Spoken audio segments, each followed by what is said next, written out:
We start the show with a game that has been over 3 years in the making. When the PlayStation VR was released, one of the first games was a demo disc of sorts called PlayStation Worlds, giving us short games like VR Luge, where the player leans and slides down a highway, evading other vehicles. Scavenger's Odyssey, that's where players explore a sci-fi location using vehicles and defeat aliens using the scavenger beam and pulse cannons.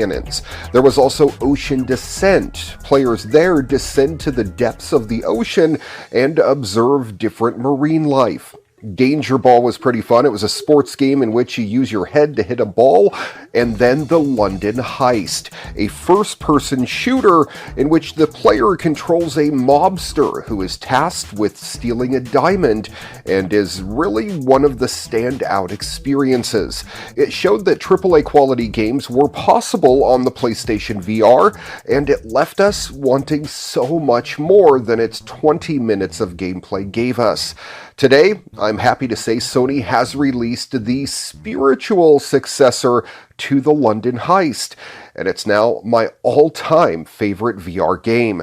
In Blood and Truth, you play, or rather star, in the best action movie I have ever experienced as British Commando Ryan Marks, who comes home after his father's funeral to find out a rival organization is trying to muscle the rest of your family out of the family business.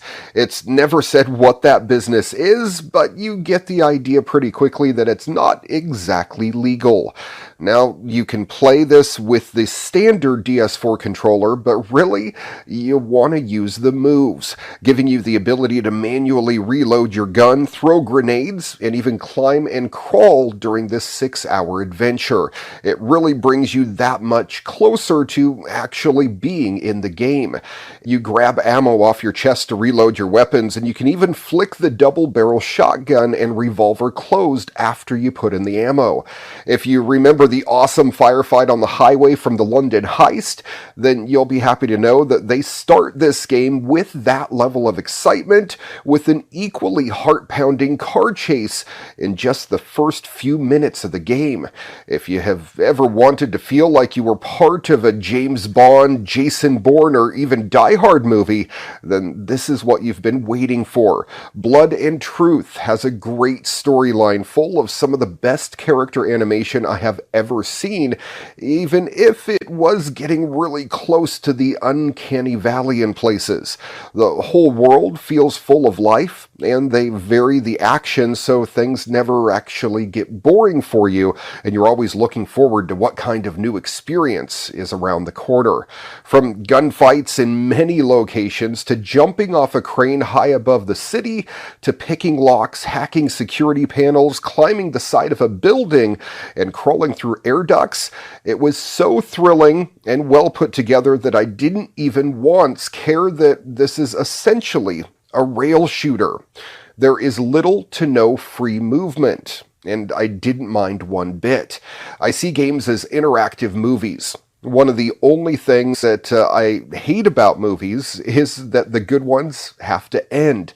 The Avengers Endgame was 3 hours long, and I would have loved it to stretch for 4 or even 5. That's the great thing about a good story. You don't want it to end, and the great thing about games, a good story could go on for hours more, or even tens of hours, or hundreds of hours, depending on the game. That's how it feels to play Blood and Truth.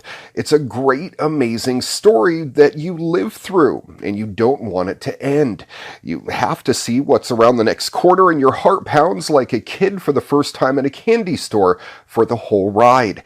You start the game talking to a special agent who has caught you and is convincing you to cooperate. The first action sequence is a flashback to Ryan Mark's last mission and acts as a first-level tutorial to teach you how to move, shoot, and reload. You also get your first look at your equipment bag, complete with a screwdriver, wire snips, lockpick, and an extra fuse. You're supposed to take out the baddies and extract a colleague. This leads into a great car chase gunfight scene that lasts a full 3.5 minutes and shows off some great explosive slow-mo moments. You fly away in a helicopter to get to the intro and find out your father has died died of a heart attack, and you're heading back to London. The next scene sees you in an airplane, and then being picked up at the airport by your brother. All the characters are very expressive, and as the story unfolds, you can look around the room to see all the NPCs reacting differently to what's going on. To your mom giving you concerned looks, to your sister rolling her eyes and grinning, and the bad guy showing his disdain for you and your family. You find out, though, that your family is not to be messed with, and you head on your quest to take out the bad guy and win the day complete with your own secret hideout base.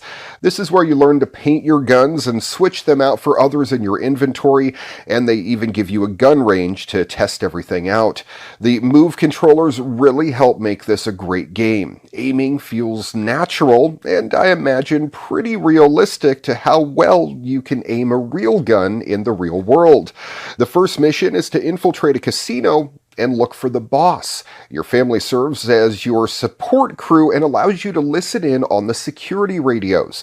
You find out that Tony Sharp, the rival boss, is not in the building, but you decide to go after his brother. Using security cams, you track him down. Your sister pulls the power to the building and allows you to take him out and escape. During these episodic moments, being on rails actually helps because you're not thinking about where you have to go next. You're enjoying the story and following the progression. You have just enough movement to give you some options. Everything's based on waypoints, and once you clear the room you're in, you can progress to the next waypoint and the next and the next. You're also able to strafe left and right in certain situations, but it all lends itself well to enjoying the story as an interactive movie. Between the action, they show off the capabilities of VR at every turn. One scene gives you control of a DJ booth, while another has you walking through an art gallery and shows off some great interactive displays, including one that lets you shoot a paintball gun and another that has you waving your arms in front of a sea of responsive lights. There's even an odd musical forest that you end up blowing up because you're having too much fun.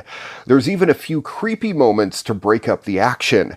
You get behind the scenes in the museum and you find out that Tony is shipping something on planes. You get back to your hideout and find out that Mr. Sharp has kidnapped your mom now, and you run off for a thrill-packed rescue mission. Fighting through his minions, you rescue her, only to lose her moments later. This brings you back to the present, and you teaming up with the special agent that has been interrogating you. Your next mission sends you to the airport to find out what Tony is shipping and how deep the rabbit hole goes. I'm going to stop with the story because it is so good, and I really don't want to at least completely spoil it for you. But I will say, if you're an action movie fan and have always wanted to live through one of those movies, well, you need to play Blood and Truth. Gameplay is exciting. It will satisfy most people, even though you have limited movement. It gives you the freedom to worry about the guns, enemies, and environment. They break up the action with some unique VR gameplay, and it's a game you will replay over and over, even if they didn't add anything, but they actually did. You have leaderboards, time trials, and the developer has even said that they will release a new Game Plus option, whatever that means. Blood and Truth has become the must-experience VR game that everybody must try. On the sound side of things, Sony has again provided AAA quality right down to the sounds of the guns. The only problem I had was that the larger guns maybe didn't sound as powerful as they probably should. Everything else, though, was top-notch, including the explosions and the voice acting. Visuals were pretty much the same. Very much the same as the London heist, with realism the main concern. Lighting was just about perfect, and the characters were modeled well, even though there was a little creepy realism, mainly with the sister. Thanks to this game, there is no longer a question of what you should show somebody who is new to VR. You just have to show them Blood and Truth and watch their minds melt at the awesomeness of this game. For being just the best VR game I have ever played, Blood and Truth for the PlayStation VR gets 5 out of 5 stars here on your weekly tech update.